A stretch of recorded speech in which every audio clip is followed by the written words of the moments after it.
Anton, if you can hear me, whenever you're ready to come on in.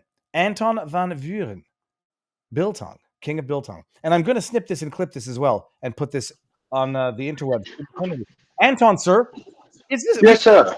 we've spoken on the phone, but I don't think we've had a video call. We have not. I'm sorry. I looked at my phone and the link was there, and I've had my arms in the machine, and so I just popped on quick. First of all, Anton, welcome to the world. I mean, this is, we've known Thank each other you. for a long time, and this is like the first video. I know what you look like, dude. Okay, so first of all, biltong. We're going to get into South Africa. What's in the sausage that you sent in the beef bouquet? Cloves. That's the predominant flavor you're getting is the cloves. That's what everybody always wonders about. It's freaking delicious, and that explains. I was going to say it's almost like an Indian flavor, but it's Yes. okay. Cloves and coriander. That's our main spices. Is coriander, lots of coriander and cloves. Okay, and it is in true intestinal casing, is it? Yes, sir. It's lamb. So because I know you don't do the pork thing, right? Well, I do, but don't. I do the pork and the bacon. But yes, no. It's an amazing thing when you crunch into an actual intestinal casing. It's it tastes and feels different than whatever it is that the other stuff is in. That's not actual true intestines. Yeah, I'm not a big fan of the collagen casings just because they kind of, I don't know, they remind me of plastic, and I don't like that. So we use proper for all our, and why I asked about the pork is because I just made some salami, so who knows. But I'm trying my hand at it. But I use proper like intestinal casings for everything we make on the sausages. It's. I'll bring this up just so you know what I'm laughing at. Being a bad Jew has never tasted so good. So, Anton, don't send me anything. All right. So you're from South. I'm going to post this all in its entirety because I think the world should know who you are and especially the meat that you make. But you're born and raised in South Africa. Yes, sir. When did you come to America? 2015, and I met my wife just shortly after. So yeah, I've been here since 2015. Yeah, and I haven't been back. Yeah. That's a young immigration. It's 10 years. Yes. And you are 45? 51. 51, okay. So you lived in South Africa for your entire life? Yes, sir. Where are your parents from? South Africa, as far as I can take my lineage back, like 6 generations or whatever, it's all South Africa. We've all been there. Like I can't trace anything back to Europe, so we've been there a very long time. And the only reason I ask is your last name is Van Vuren, which I would imagine is of Dutch-ish descent at some point? Yeah, Dutch. And then my grandparents have a French last name. Okay, that's amazing.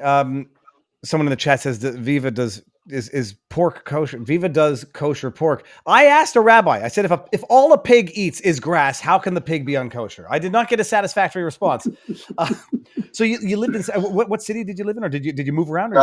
So I originally I was from Johannesburg area, and then I lived in Pretoria, which is the capital, for the last like 20 years. Okay. So I've just lived in the capital, till I came here.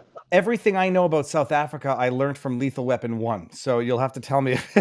No, it was Lethal Weapon 2. Damn it, I ruined my joke. That's right, yeah. Diplomatic immunity. Yeah, we get painted as, interesting people, let me put it that way.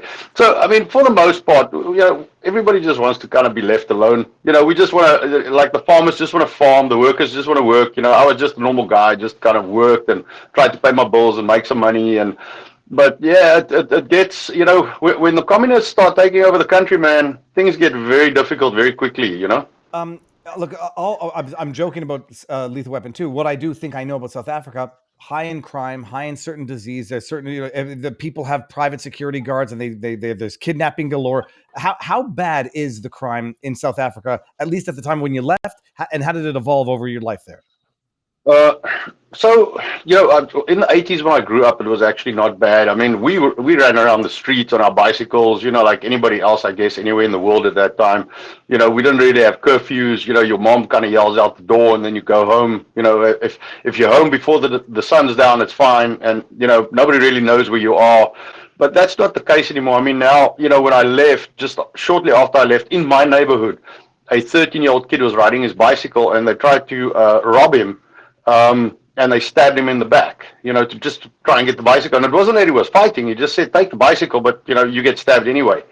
I mean, gates in front of your doors, electric fences around your property, gates in your passages, burglar bars in front of your windows. It's you basically lock yourself in a prison every day. So you're not in a prison, but you're locked up in your own home like a prison every day. What is the social? And it might be, I don't know if it's going to get politically incorrect, and I don't really care. But like, what has been the evolution in terms of why the society has descended into that level of criminality and madness? Well, because there's no real what do you call it? There's no real consequences for crime. So if you of the right political persuasion, much like here, if you burn down stuff and you pillage and you rob people, then you don't go to prison. You kind of let out on no bail. So I'll give you an example. I got caught for speeding or something silly. It was more like reckless driving. I was just being stupid, and I had to pay a five. What would that? Let me try and do it in dollars. Probably around about $1,000 fine. Like a bond. I had to give them $1,000 bond. Some guy stabbed another guy, and it was like $10. Was there a specific political moment as of when it started going downhill? Like I don't know enough of the end of apartheid, Nelson Mandela. I don't know enough of these things about the history of South Africa. I'd say like 92, probably before the elections. The so-called democratic elections. You can make of that what you will. The elections in South Africa are very similar to the elections here in 2020. It's kind of not real. They have the show and dance, but it's kind of pre-selected based on public sentiment. In my opinion, I don't think there's an actual proper election in South Africa. And I don't think there's been in many decades. So you go vote and you kind of hope for the best. I'd say in '92 things got pretty bad. When '94 rolled around, we didn't know. After the elections, were we going to get kind of burned alive or killed, or if things are going to work out okay? And things worked out okay. I'm still here, And so what 92, and forgive my ignorance, I was trying to Google it, grok it while you're talking. Who was elected in 92? So no, in '94 we had our first democratic election. So Nelson Mandela came into power as the president in 1994. But I'd say probably like from '90 to 1994 was when the kind of transition was happening. And there was a lot of trouble at that time, man. A lot of unrest, a lot of political violence. Winnie Mandela, who was, Nelson's wife at the time. They burnt people alive on a daily basis, and we watched that on television. We watched them like incinerate people because they thought they were snitches. That was just part of life. They put a tire around them. They called it a necklace. They put a tire around them, fill it with gasoline, and put them on fire. It was just part of life for us, And what was the rationale behind that? If they're a snitch, so we basically had two factions trying to fight for the power in the country, which was the kind of white government on the one side, and then we had the ANC black government on the other side. So if you were thought to be a snitch talking to the other side, they would just set you on fire, and they would pretty much beat you till you confess and then burn you alive. That was just part of life there at the time. Stephen Britton says South Africa's truth and reconciliation process was supposed to prevent the racial reprisals that are happening now. That does not bode well for any other truth and reconciliation process. So in prior to '94, Nelson Mandela first democratic elections, it was in apartheid, what they refer to as an apartheid state. Yes. Controlled by white people, and yes. And then there was violence as a result of the try to break up the apartheid. And then you have your democratic elections. Nelson Mandela gets elected president and ended the apartheid. What was supposed to, how would that end the political strife as opposed to just turn the tables of that political strife?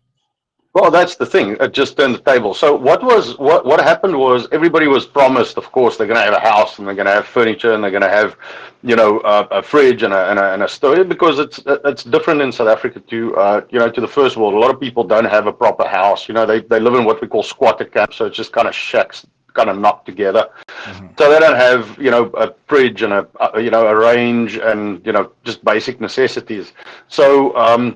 So everybody was promised that they're going to have all these things, and the government promised them that. And of course, so after the election, people just walked into stores and said, "Well, okay, I'll have that, and I'll want this, and I was promised this," and that never came to fruition. Mm-hmm. I mean, poverty increased, instability increased, so jobs disappeared, companies, left the country, and things like that. So yeah, it was, and that was kind of the down spiral. It just, and the problem is, the worse it got, the more they tried to regulate it.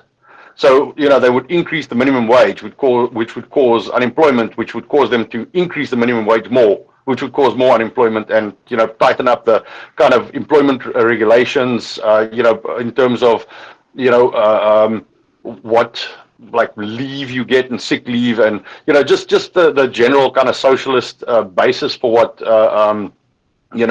employment is like. And so they tried to make us like the European countries. But the unemployment's like 60% now. So like, more than half the country has no job. 60%. Yeah, like 60%. That's wild. Yes. I think South Africa's got like the highest unemployment in the world. And, just not on a nice note, but I mean, South Africa is a country that has an infant rape rate. Just let that sink in for a minute. I was looking up crime rates, and it's through the roof by North American standards. And so Nelson Mandela becomes president, not going to end any racial strife. Since then, since then, what we hear about is violence against farmers who are typically white farmers. Chasing them out, murdering them, and then I've heard now as a result of that, there's famine issues because when you chase out the people who know how to farm, there's no one left to actually produce food for the country. It works fine until you can't import because you don't have money. So I mean, that's fine if the farmers are kind of chased off their land. That's what Zimbabwe did as well. And then you import and you get from other places until you run out of money, and then what do you do then? Because now you don't have money to buy food, and your people starve. So I mean, it's going to get bad. I think it's going to get a lot worse in South Africa. They don't understand yet. Mm-hmm. Holy crap! I'm just checking the numbers. It's like Grok is saying 30 to 40%. That's wildly insane. Yeah, that's 40% reported. Yeah, and you know how the governments lie. So that's everybody that's looked for a job in the last 6 months. Anybody prior to that hasn't found a job, stop looking. They're not counted. There's massive fraud on the with a call it social security, the like government pension types of massive fraud in terms of people getting money that they shouldn't be getting paid out. Just general, I mean, it's just crime. It's bad. And you try and make a Oh no! What was that new piece of legislation that we were talking about? That they're talking about that allows the government to confiscate land for reasons. Yeah, so it's called the Appropriation Without Compensation Bill. So they can appropriation without compensation. Yeah, it sounds so nice. Yes, exactly. So it's just communism. I mean, they're basically saying, look, we'll take your land, we're not paying for it, and it's not. People say, well, they're going to take land from white farmers. No. This is all land from anyone.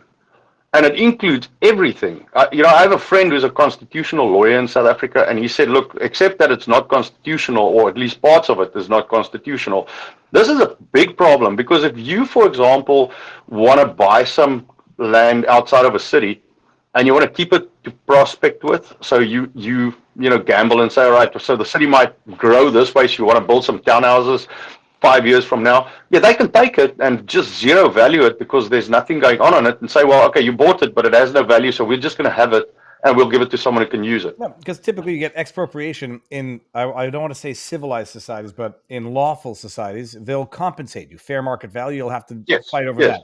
This is expropriation without compensation. It's just taking your land at the end. It's communism. It's just so here's one of the problems you got is, if you go look through Africa, there's not a lot of countries that actually have private property rights. You'll do it like a 99-year lease, and you can build on it, but you don't actually own the land. You own the buildings. So it's just a way of targeting political dissidents. So if they don't like you, they just cancel your lease, and you got to get off the land, and you can't take your building with you. And that's what's coming for South Africa, in my opinion. I think that's what's going to happen. Do you go back from time to time? I haven't been back. My kids are too small, man. I've got 4 kids. My youngest is 9 months. Because I'm late to the game. No, late to the game for whether people like it or not. Late to the game for a man is different than late to the game for a woman. I mean, at least. Oh no, I agree. But I don't. It's not safe in South Africa, and I don't want to go there and something happens to myself or my wife, and then how do I explain that to my children? No, it's like for me, it's a bloody no brainer. Like Yes. I would never go back. I would never go. Period. I've had someone invite me. I forget the reason for which someone was inviting me. It's like don't be offended. Never in a million years. Oh, we'll have armored guards. The fact that I would need armored guards is exactly why I'm not going. Like exactly. And maybe nothing happens. Maybe you get shot. I just there's nothing worth the risk in South Africa that my kids and their safety is worth for me in the US. So I just won't go. That's it's wild and it's shocking. And as far as the persecution and murders of the white farmers goes, the number is disputed. The number is aggregate over decades. I mean, do you have any? I know you don't have specific direct knowledge of it, but is it a legit targeted, racially persecuted of the white farmers? Absolutely. They definitely get targeted. I mean, the farmers in general get targeted. In my opinion, I think white farmers get targeted more because people want them off the land. They want them out. The problem is not the robberies. It's the torture that when you are on the show with the 4 guys, what's it called again? I can't remember. The one you do it. Oh, The Unusual Suspects. The Unusual Suspects. The guy was talking about the woman getting burnt with an iron, and that's what they do. Is it's not, I'll send you a clip on YouTube from Louis Theroux or whatever, where he's talking to a criminal in South Africa, where the guy basically says, I will microwave your child if you don't tell me where your money is, because I want your money. And that's literally, they put one boy in a boiling bath tub and boiled the skin off him and killed him. It's just the torture that they put. I mean, like, I can't, you can't imagine things like that. Like, normal people do things like that. And that's why, man, it's just the amount of torture that they put the people through. It's crazy. Are these like individual psychopaths, criminal gangs, or like political operatives for political purposes?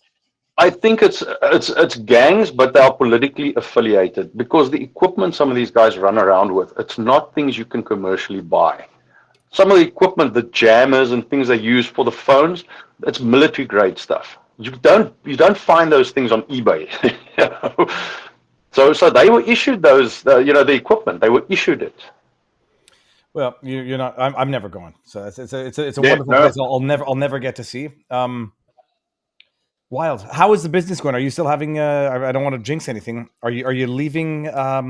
Where you were? Yes, Commyville, Roanoke. Yeah. We in process right now. We actually I think we just got our approvals for our parking layout today, because the property we want to move to, we've owned it for a few years, and it's on the highway, so we've got to access the frontage road, and we just got the Texas Department of Transport approvals for our parking, so we are good. Okay, and business is good. Things are running well.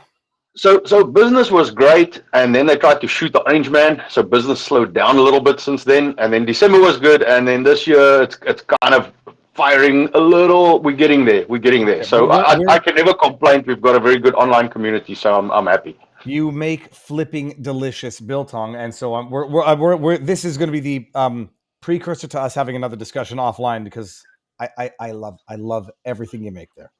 Thank you, sir. Anton, thank you very much for coming on. Absolutely, man. Thank you very much. We'll talk. We'll talk soon. I'll call you like when I'm done with this show today. Perfect. All right, man. Have a good one. You soon. Cheers, man. Bye bye.